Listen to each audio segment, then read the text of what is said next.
झिझवा मोर बोलाई के रात में। आगे तोरे तो मना लगे सुन, तू ही तो बोलाओ हेल ही करके रोजे फोनवा के, यहाँ काहे हमारे गलती देवे लगल सोनावा के।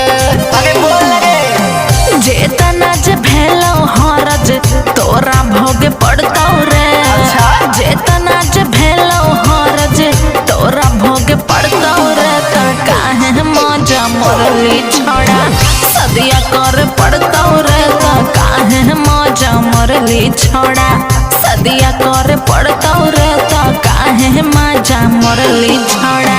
आगे नहीं करबो देख लिए काहे मजा मरली छोड़ा।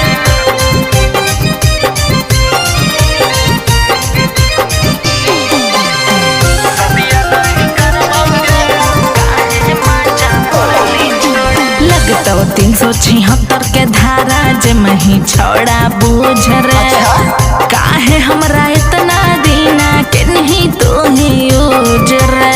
आगे सुन के छोड़ी, तोरे गाँव के मुखिया विधायक करो हो सलाम गे, गाँव थाना में पूरा हमारे चलो है कौनाम गे।